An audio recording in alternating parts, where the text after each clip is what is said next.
Hello students, स्वागत है आप सभी का एक बार फिर से मेरे चैनल सीक्यूब साइंस जोन पर। तो हमारी जो बीएससी फर्स्ट ईयर की जो फिजिकल केमिस्ट्री क्लासेस चल रही थी, तो जो फिजिकल केमिस्ट्री की हमारे यूनिट नंबर 4 चल रही हैं, कोलाइडी विलन वाली, कोलाइडी सॉल्यूशन वाली, ठीक है, कोलाइडी स्टेट वाली। तो उसके अकॉर्डिंग जो भी मैंने इंपॉर्टेंट क्वेश्चन थे वो मैं करवा रहा हूँ। और कल की क्लास के अंदर मैंने आपको करवाया था जो भी आपके जो कोलाइडी कण होते हैं उनके जो गुण होते हैं, यानी कि इम्पोर्टेंट जो भी क्वालिटीज़ होती हैं, इम्पोर्टेंट जो भी प्रॉपर्टीज़ होती हैं, उनके बारे में मैंने आपको पिछली क्लास के अंदर अच्छे से बताया है। जैसे मोस्टली उसके अंदर मैंने आपको टेंडर प्रभाव बताया था और वैद्युत कण संचरण बताया था, और आपको उस विधि के बारे में बताया था जो अपोहन विधि होती है, उसके बारे में मैंने अच्छे से आपको बताया था, ठीक है। तो आज उसी चीज़ को आगे बढ़ाते हुए कुछ इम्पोर्टेंट टॉपिक और है जो मैं आज आपके लिए क्लास के अंदर लेकर आया हूँ। बहुत ही इंपॉर्टेंट होने वाला है, एग्जाम की दृष्टि से बहुत ज़्यादा इंपॉर्टेंट है, एग्जाम में पूछे जाते हैं। इसमें किस प्रकार का क्वेश्चन पूछा जाता है आपको थोड़ा बता दूं मैं। इसमें पूछा जाता है कि निम्न की व्याख्या कीजिए। इस प्रकार से आपका क्वेश्चन आता है, फिर आपके पॉइंट दे दिए जाते हैं, जैसे ए बी सी डी या फिर 1 2 3 4 जैसे भी आपको जैसा अगले की मर्जी वैसे आपको पॉइंट बना के दे देगा, ठीक है। तो वैसे ही छोटे छोटे कुछ पॉइंट है उनको मैं डिस्कस करना चाहूँगा। बहुत इंपॉर्टेंट है, ध्यान से देखना, स्किप बिल्कुल मत करना, स्किप करोगे कुछ भी समझ में नहीं आएगा। और चैनल को सब्सक्राइब कर लीजिए, अपने फ्रेंड सर्किल में शेयर कीजिए ताकि ज़्यादा से ज़्यादा के पास में कंटेंट पहुंच सके, और आप लोग सपोर्ट करोगे तभी हम आगे क्लासेस कंटिन्यू रख पाएंगे, ठीक है। तो शुरुआत करता हूँ आज के सेशन की। तो आज हम पढ़ने वाले हैं किसी चीज़ के बारे में जो हमारी फिजिकल केमिस्ट्री चल रही थी बीएससी फर्स्ट ईयर की, उसकी जो यूनिट 4 थी कोलाइडी स्टेट वाली, उसका एक और इम्पोर्टेंट टॉपिक है आज का जो होने वाला, जो प्रथम है, जो पहला जो आपका होने वाला वो होने वाला हार्डी-सुल्ज नियम, यानी कि हार्डी-सुल्ज नियम के बारे में आज हम पढ़ेंगे। ये आपका हार्डी-सुल्ज नहीं है, हार्डी-सुल्ज नियम है। क्या है? हार्डी-सुल्ज नियम है, ठीक है।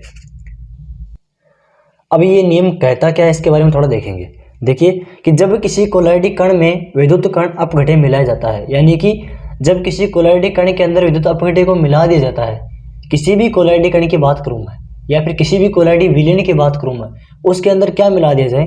विद्युत अपघट्य मिला दिया जाए तो क्या होता है, जो तो अपघट्य कोलाइडी कणों को आकर्षित करके है उन्हें उदासीन कर देते हैं। अब जैसे उसके अंदर अपघट्य मिलाएंगे तो जो अपघट्य होता है उसके जो कण होते हैं वो कोलाइडी कणों को क्या करते हैं? अपनी ओर आकर्षित कर लेते हैं और उन्हें क्या कर देते हैं? उदासीन कर देते हैं, ठीक है। उन्हें क्या कर देते हैं? उदासीन कर देते हैं, यानी कि डिस्चार्ज कर देते हैं, उस पर कोई आवेश नहीं रहता है, ठीक है। तथा कोलाइडी कणों का अवक्षेपण हो जाता है। और क्या होता है? कोलाइडी जो कण होते हैं उनका हो जाता है आपका अवक्षेपण। जैसे उनका अवक्षेपण होता है तथा तो क्या होता है? आयनों पर आवेश की मात्रा घटने से स्कंदन की सामर्थ्य कम होती जाती है। और जैसे उनका अवक्षेपण होता है तो अवक्षेपण होने के फलस्वरूप क्या होता है? जो भी आपके आयन होते हैं उन आयनों पर आवेश की मात्रा कम होने लगती है, आवेश की मात्रा घटने लगती है, कम होने लगती है, डिक्रीज होने लगती है। तो उससे क्या होता है? आपकी स्कंदन की जो सामर्थ्य होती है, जो जमने की, एक जगह इकट्ठे रहने की स्कंदन की जो सामर्थ्य होती है, कैपेबिलिटी होती है, वो आपकी कम होने लगती है, ठीक है। यानी कि कम होने लगती है, वह बढ़ने पर बढ़ती है। और जैसे मैं बात करूँ इसकी आवेश की मात्रा यदि बढ़ेगी तो उसकी सामर्थ्य, स्कंदन की सामर्थ्य आपकी बढ़ने लगती है। और इस बात को जो मैंने आपको बताया है यही आपका क्या है? हार्डी-सुल्ज का नियम कहलाता है। यही आपका हार्डी-सुल्ज का नियम कहलाता है। आई होप सबको अच्छे से क्लियर हो गया होगा। किसी को क्लियर नहीं हुआ तो पीछे से रिवाइज करके देख लेना अच्छे से, क्योंकि इतना टाइम हमारे पास नहीं है। आगे देखिए, आगे इसमें क्या है। अब इस नियम के अकॉर्डिंग होता क्या है वो देखना। किसी कोलाइड की निश्चित मात्रा को स्कंदित करने वाले, जैसे कोई कोलाइड है उसकी मात्रा जो निश्चित होती है, मात्रा क्या होती है? निश्चित होती है। अब उस निश्चित मात्रा को स्कंदित करने के लिए या फिर स्कंदित करने वाले विद्युत अपघट्य की मात्रा, जितनी हम उसको स्कंदित करने वाले विद्युत अपघट्य को लेंगे, यानी कि जितनी अपघट्य की मात्रा लेंगे तो उस मात्रा कोलाइडी कण के विपरीत आवेश वाले आयन की संयोजकता पर निर्भर करती है। जो भी आपकी मात्रा होती है, जो उसकी विपरीत विद्युत अपघट्य की जो मात्रा होती है वो किस पर डिपेंड करती है? आपकी कोलाइडी कण के विपरीत आवेश वाले आयन की संयोजकता के ऊपर निर्भर करती है। किसके ऊपर निर्भर करती है? आपकी संयोजकता पर निर्भर करती है। ठीक है, आगे देखिए, आगे का पॉइंट बहुत इंपॉर्टेंट होने वाला है, इसी का थोड़ा आगे है। अब मैंने आपको बताया कि जो धनायन होगा, जिस पर आवेश की मात्रा बढ़ेगी, वो स्कंदन की सामर्थ्य ज़्यादा होगी, और जिस पर आवेश की मात्रा कम होगी, उसके स्कंदन की सामर्थ्य कम होगी। ठीक है, तो धनायनों के स्कंदन सामर्थ्य का क्रम आपका ये हो जाएगा, ये आपके पॉजिटिव आयन है, इसकी स्कंदन की सामर्थ्य का क्रम ये हो जाएगा, पहले एल्यूमिनियम का हो जाएगा, फिर बेरियम का हो जाएगा, फिर सोडियम का हो जाएगा, फिर पोटेशियम का हो जाएगा। ये तो थी आपकी धनायन की स्कंदन की सामर्थ्य। अब थोड़ी ऋणायन की बात करूँ मैं, जो ऋणायन होते हैं उनके स्कंदन की सामर्थ्य किस प्रकार से होती है?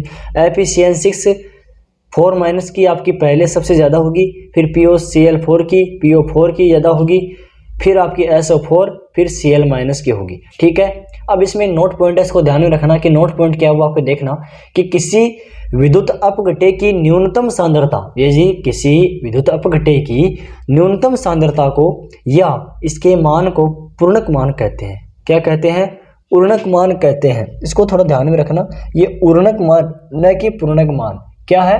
पूर्णक मान, अर्थात किसी विद्युत अपघट्य की न्यूनतम सांद्रता को या इसके मान को क्या कहते हैं? पूर्णक मान कहते हैं।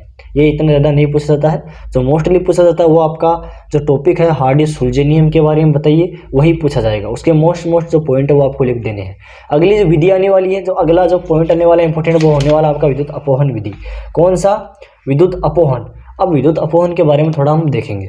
इसको बताने से पहले क्या होता है, मैं थोड़ा सा आपको इसको डायग्राम को समझ देता हूँ। इस डायग्राम में क्या है, इस डायग्राम को अच्छे से क्लियर कर लोगे तो आपको थ्योरी में कोई दिक्कत नहीं आएगी। इस डायग्राम में क्या लेना, आपको एक पात्र लेना है। जैसे ही इसका डायग्राम बनाएंगे तो आपको क्या करना है, एग्जाम के अंदर सबसे पहले एक पात्र बनाना है। उस पात्र के दोनों ओर नलिकाएं बना देनी है, एक तो इंटर करने वाली और एक एग्जिट करने वाली। ये आपकी हो गई एग्जिट करने वाली और ये हो गई आपकी इंटर करने वाली।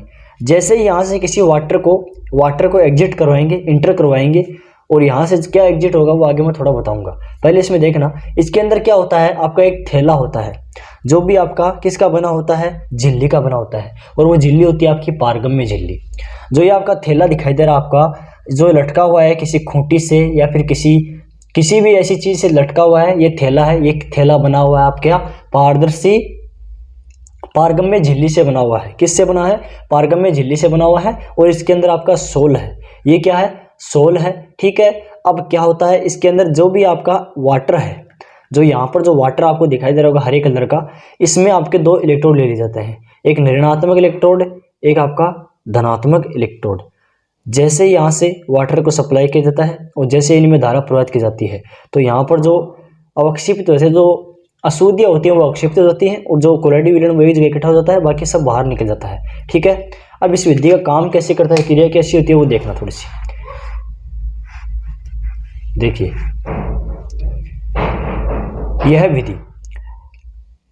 यह विधि विद्युत क्षेत्र के प्रभाव में संपन्न होती है। अब सबसे इंपॉर्टेंट बात यह है कि यह विधि बिना विद्युत प्रभाव के, बिना इलेक्ट्रिक इफेक्ट के संपन्न नहीं होगी, संपूर्ण नहीं होगी।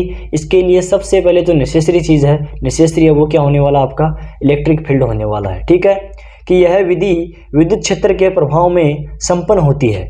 इसके अनुसार जल के पात्र में पारगम्य झिल्ली वाला एक थैला लटकाया जाता है। जैसा मैंने डायग्राम में आपको बताया था कि ऐसा एक थैला आपको लटकाया जाता है, पारगम्य झिल्ली वाला। ठीक है, एक थैला लटकाया जाता है, फिर उस थैले के दोनों तरफ दो इलेक्ट्रोड लेते हैं। आपको दिखाई दे रहा होगा इस थैले के दोनों तरफ दो इलेक्ट्रोड लिए गए हैं। ठीक है, एक प्लस और एक माइनस, दो इलेक्ट्रोड लेते हैं। जब इनसे विभवांतर आरोपित करते हैं, जब इस इलेक्ट्रोडों से जो आपका विभव है यानी कि धारा आरोपित करते हैं, धारा प्रवाहित करते हैं, विभवांतर आरोपित करते हैं, तो थैले के अंदर के कोलाइडी विलयन में उपस्थित आयन, अब जो थैला होता है उसके अंदर जो कोलाइडी विलयन होता है, जो थैले के अंदर जो कोलाइडी विलयन होता है, उसके अंदर क्या होता है, आयन के अंदर विपरीत आवेशित इलेक्ट्रोड होते हैं। जो आपके विपरीत आवेशित इलेक्ट्रोड होते हैं वो देखना किस प्रकार से आगे। अब जैसे इसके अंदर जो विभवांतर आरोपित करेंगे, जो थैले के अंदर वाले जो कोलाइडी विलयन है वो विपरीत इलेक्ट्रोड की तरफ गति करते हैं। विपरीत इलेक्ट्रोड होता है, जो ट्रांस होता है, उसकी तरफ क्या करते हैं, गति करते हैं, मोशन करते हैं, और इस प्रक्रिया को क्या कहते हैं, आपका विद्युत अपवहन कहते हैं। मोस्टली देखा जाए तो क्या होता है इसके अंदर, जो आपका अशुद्धियाँ होते हैं उनको छांटना।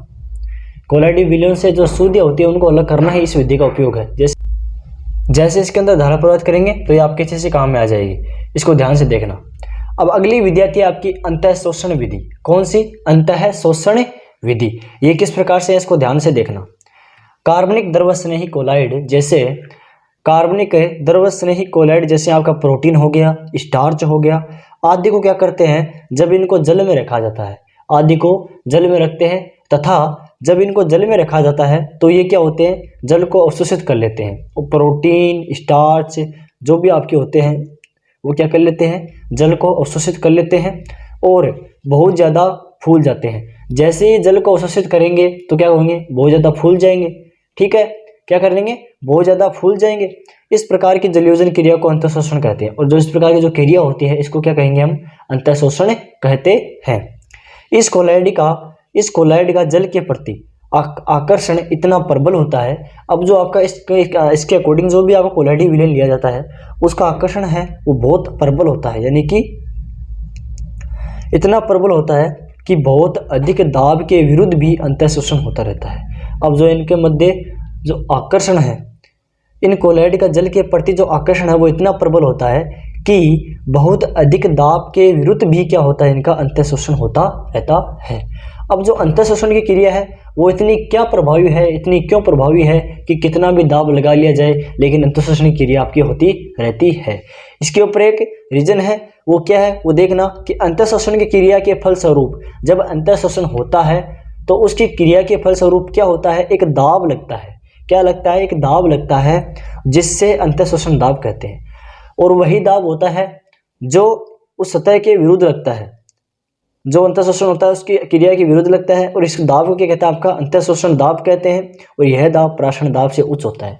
और जो आपका दाब होता है अंतःशोषण वाला दाब, यह दाब क्या होता है, आपका पराशरण दाब से आपका उच्च होता है। अगला पॉइंट आता है आपका पेप्टिकरण, एक और इम्पोर्टेंट टॉपिक। इन पर आपको टोटल थ्योरी पूछता है, टोटल थ्योरी इनका आपको डिस्क्रिप्शन पूरा पूछता है, इनके बारे में वर्णन कीजिए। इस प्रकार से आपको इस टाइप से आपको क्वेश्चन पूछता है। अगला पॉइंट हमारा आता है पेप्टिकरण। अब पेप्टिकरण क्या होता है, पेप्टाइजेशन क्या होता है, उसके बारे में थोड़ा देखेंगे। देखिए कि जब किसी अवक्षेप को जल में डालकर परीक्षित किया जाता है, जब कोई भी अवक्षेप है, कोई भी अशुद्धि मिला, कोई भी अवक्षेप है, कोई भी विलयन है, उसको गर्म डाल करके परीक्षित किया जाता है तो यह क्रिया पेप्टिकरण कहलाती है। यानी कि किसी को भी जो अवक्षेप है, अशुद्धि मिला हुआ, उसको जल में डाल देंगे तो इसको परीक्षित कर देंगे। परीक्षित करने की जो क्रिया होती है यही क्रिया आपकी क्या कहलाती है, पेप्टिकरण कहलाती है। जिलेटिन हो गया, स्टार्च हो गया, गोंद हो गया आदि को पानी में, स्टार्च, गोंद आदि को पानी में खूब हिलाने पर कोलाइडी विलयन बन जाता है। क्या बन जाता है, कोलाइडी विलयन बन जाता है। ताजा FeOH3 के अवक्षेप को FeCl3 में थोड़ा तनु विलयन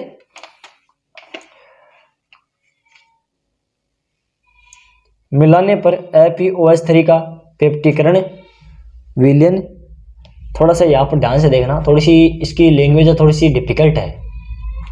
जिलेटिन, स्टार्च, गोंद आदि को पानी में खूब हिलाने पर, अब जो ये चीज़ें होती हैं इनको पानी के अंदर आपको डालना है और खूब हिलाना है और कोलाइडी विलयन बन जाता है। जैसे इनको हिलाएंगे तो क्या बन जाता है, आपका कोलाइडी विलयन बन जाता है। ताज़ा FeOH3 यानी कि टेट्राफेरिक हाइड्रोक्साइड होता है के अवक्षेप में FeCl3 थोड़ा तनु विलयन मिलाने पर, FeCl3 है ये कैसा होगा, थोड़ा तनु होगा, विलयन मिलाने पर हमें FeOH3 का पेप्टिकरण हो जाता है। जैसे इसके अंदर ये मिलाएंगे तनु तो क्या होगा, इसका पेप्टिकरण हो जाता है। अब आगे देखिए, इसकी थोड़ी सी आपको एक छोटी सी रिएक्शन बता देता हूँ, फिर जो हमारा आज का क्लास का जो लास्ट टॉपिक होने वाला है वो कौन सा वो दिखा देता हूँ मैं। ठीक है, तो पहले सबसे पहले इसकी रिएक्शन देख लीजिए। ये इसकी थोड़ी सी रिएक्शन कि FeOH3 क्योंकि पेप्टिकरण करवाना है, इसका Fe+3 के साथ में रिएक्शन करवाई उपस्थिति में, तो ये हो गया इसका पेप्टिकरण। पेप्टिकरण के पश्चात हमें ये प्राप्त हुआ। अगला हमारा आज की क्लास का जो लास्ट टॉपिक होने वाला वो होने वाला आपका विपायसीकरण। कौन सा, विपायसीकरण। देखिए इसके अंदर इसके अकॉर्डिंग क्या होता है वो देखना कि इसके अनुसार किसी पायस का स्थायित्व उसके कणों को पृथक करने वाली झिल्ली की दृढ़ता व कणों के आवेश पर निर्भर करता है।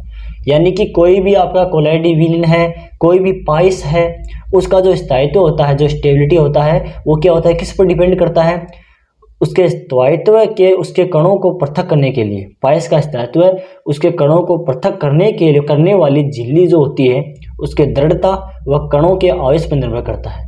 ठीक है, अर्थात पायस में यदि ऐसा अपघट्य मिला दे, अब क्या हो, अगर पायस के अंदर आपका ऐसा अपघट्य मिला दिया जाए कि वह ऑक्सीय कारक को नष्ट कर देता है, क्या कर देता है, ऑक्सीय कारक को नष्ट कर दे, तो पायस का स्कंदन हो जाता है। क्या हो जाता है, पायस का स्कंदन हो जाता है। अर्थात पायस में यदि ऐसा अपघट्य मिला दें कि वह ऑक्सीय कारक को नष्ट कर दे, तो पायस का स्कंदन हो जाता है। क्या हो जाता है, आपका स्कंदन हो जाता है। और जो ऐसी क्रिया होती है वही क्या होती है, आपकी विपायसीकरण कहलाती है। क्या कहलाती है, विपायसीकरण कहलाती है। अब देखिए, किसी पायस को तोड़कर उसके दोनों अवयवों को, किसी पायस को तोड़कर उसके दोनों अवयवों की सतहों को पृथक करने की क्रिया को ही क्या कहते हैं, विपायसीकरण कहते हैं।